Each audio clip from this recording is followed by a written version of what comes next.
Creating his famous fictional work Journey to the Center of the Earth, Jules Verne drew on an ancient Icelandic legend. The alchemist Arne Saknussemm, who lived on the island, managed to reach the center of the Earth and return from it. Modern scientific theories regarding the internal structure of the Earth completely refute this tale. However, if we take into account all the hypotheses and assumptions previously put forward about what may actually be inside our planet, our heads can simply spin. Even in our day and age, fantastic ideas exist as doctrines, according to which the Earth is actually a hollow, inhabited planet and inhabited specifically from within.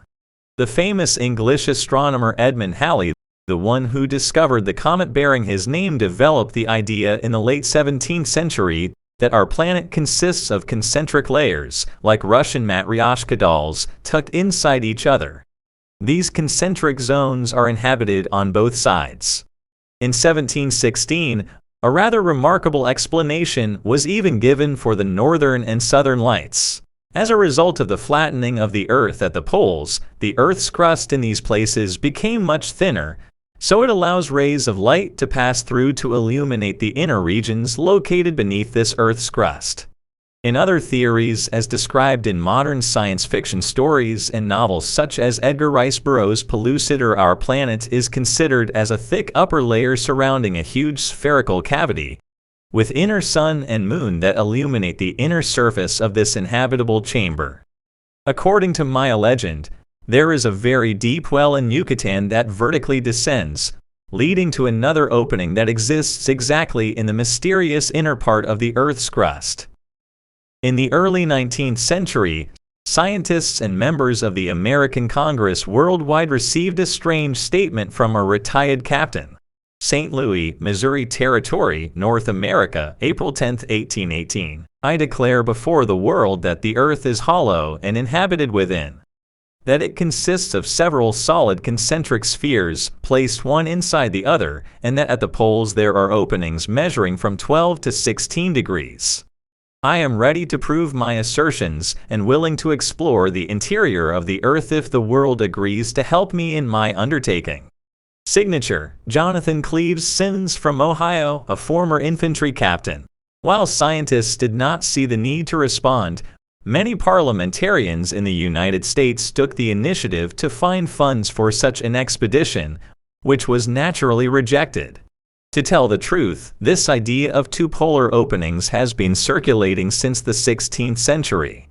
However, the most unexpected response to this topic came from Simmons' contemporary, Edgar Poe, in his famous story M's Found in a Bottle.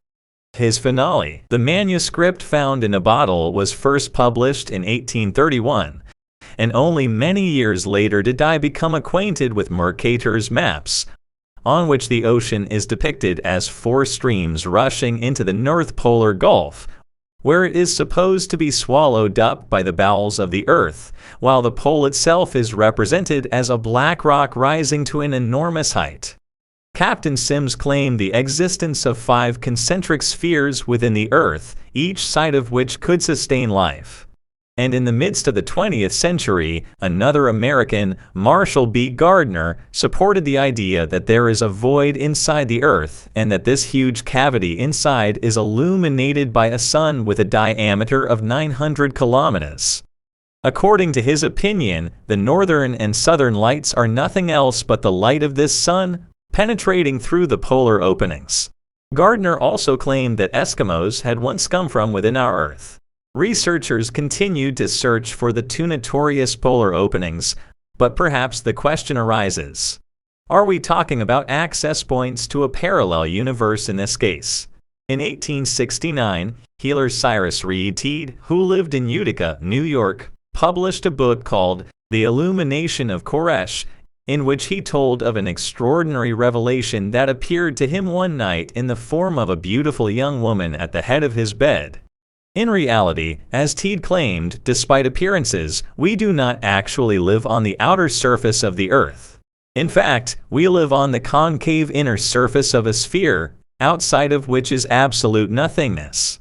In the center of the sphere is our sun, which is thus located at the center of the world, as are the planets. The Sun is much smaller in size than astronomers tell us, as are the planets of the solar system. As for other celestial bodies, they are nothing more than an optical phenomenon, a simple deception of the eye.